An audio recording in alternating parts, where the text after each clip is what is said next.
Yo, Shabs from the TouchyGooners at LDN_Shabs. You know, to find me at TouchyGooners on Instagram, at TouchyGooners on Twitter. Make sure you follow us up. And yeah, social media etiquette. If you're watching this on YouTube, which you should be, make sure you hit the like button. Make sure you subscribe and make sure you share with all your friends, all your family, all your Arsenal friends. We're all Red Army, we're all the Gooner family, win, lose or draw, whatever the weather. But yeah, man, without further ado, let's just get into tonight's game because it was a mazzoline. We come into this off the back of an upturn in form. Wolves, on the other hand, on a bad run of games without a win. We're looking to climb the table. That's our objective. And really, considering the results over the weekend, everyone in and around us dropping points, we really needed to win this game. So it's a disappointment that we didn't. I was happy with the starting lineup. I was happy with who started. I was very happy with the personnel.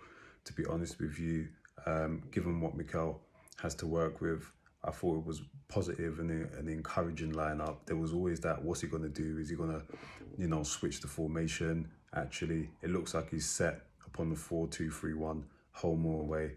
And I think the personnel was the right personnel given what he's got. Very happy to see Saka back in the side. Very happy to see ESR continuing in the 10. Lacazette up top, I think is probably deserved, especially as Aubameyang's missed out a couple of games. It was good to see Aubameyang on the bench though, and it was good to see Pepe starting. I think Pepe's been encouraging in recent games. So yeah, it was good to see him start. But yeah, I think Arsenal started the game very well. We started with a high intensity. I think we took the game to Wolves, really took the game to Wolves. And we had that ball over the top was on all in the early exchanges. That ball from Partey over the top to Saka was on, and Saka continued to look to get in behind, really stretch the defence, getting behind. He got his goal against Southampton like that, and he got in the opening moments of the game. Very unlucky not to score. And it was all Saka really threatening.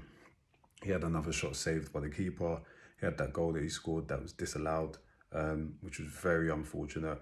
But yeah, I think, we stuck it to Wolves and we had our foots on their necks early doors. And I think the biggest thing about that is that we just couldn't capitalise. Like I said, that ball from Partey over the top was on. There were moments when actually Bellerin was coming on the underlap. That ball came over the top one time from Partey and Bellerin was through. And I think could he have done better in terms of picking out a pass or doing better there. Kind of who knows, But we didn't capitalise, and I think we allowed Wolves a chance to get into the game, and they settled and found a rhythm. Didn't really threaten us, and I think we were good value for the game at the moment when we got our goal. It was a wonderful goal from Pepe. This is kind of what you expect when you spend £72 million on a player, and his performances have been better. We got his goal against Southampton from that left. It looks like he's playing closer to goal, especially where we play with, the fullback on that left-hand side. Whether it's Tierney, today it was Cedric. Cedric got up and supported him well. That's not even how the goal came though. It was a good press. It looks like, there's some energy there for the press, and it was good work between him, ESR and Lacazette, where they pressed, won the ball. He got 2 nutmegs, come inside on his right foot, and he finished. It was a superb goal. Maybe a bit of fortune, but you know what? He deserves it, and you got to play for your luck. He deserved it. So I've got no issues there.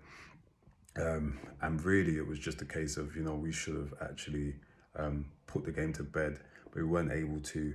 And I think the decisive moment in the first half was really the red card, David Luiz. I don't know, because at first you kind of think it's David Luiz, he's responsible.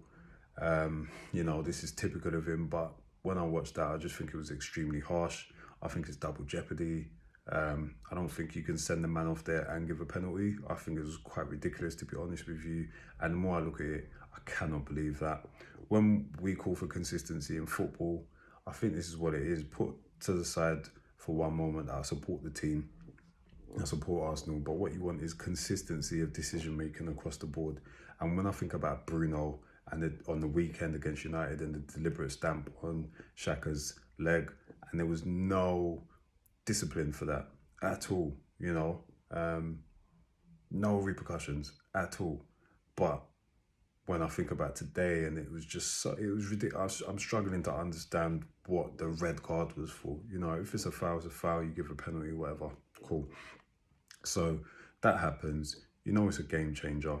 And then, Arteta has to change the game. You wonder who he's going to take off in the second half. I'm not sure if I would have taken off Lacazette, because I think what he gives us moving forward, he can hold up the ball. He can win free kicks higher up the pitch for us. But he took Lacazette off. It might be for an issue that we don't know. I don't know. But he took Lacazette off, had to bring on a defender, had to bring on Gabriel. I understand it, to be honest with you. I'm not mad at it. But yeah, we conceded early on in the second half. Actually, it was a fantastic strike. And yeah, man, it was all red stew from there. To be honest, we turned on the blender, no lid on. So it was just an absolute mess after that. Very difficult for me to watch the game after that. Very difficult for me to kind of concentrate. And there were very few bright moments that came afterwards. So it's kind of difficult for me to give an objective analysis on the second half. I think one area where I'm going to be really critical about Arsenal is not putting those chances away in the first half. I think we were unlucky with Saka. With he's hit the post in the first moments. The keeper saved his other shot. I think he had 3 decent chances. And his goal was disallowed as well. So yeah, you could kind of understand. But I think we were very dominant in the opening exchanges and really just couldn't capitalise on the game. So it's a disappointment. It's more so a disappointment because Wolves, I don't think they were that good, but they've managed to get the win today. I think we had a strong enough side and a strong enough bench as well to have been able to get a result, but we couldn't. And it's all the more so disappointing when you think about what's happened. Obviously, United are slumping. Southampton, I think, is about 8-0 right now, so they're up there doing their bits. But Leno getting sent off, absolute mess. Runnison was in goal. That means Runnison's in goal for the game against Villa on the weekend, because I don't think Matt Ryan's fit. And that is going to be interesting. I think that's going to be messy, to be honest with you. Also, David Luiz is out, so that means Gabriel can kind of potentially find his way back in the starting lineup. But yeah, man, today's result just wasn't good enough. Wasn't good for Arsenal. If I was Arteta, I'd be absolutely livid at the players. But such is life. I'm going to leave it there because, I want to have a happy evening. I want you lot to have happy evenings as well. It is what it is. We couldn't pick up the points and we just got to move.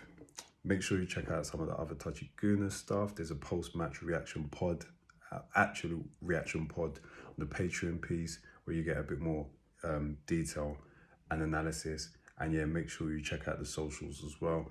And once again, don't forget to like, share and subscribe. Peace out, everyone.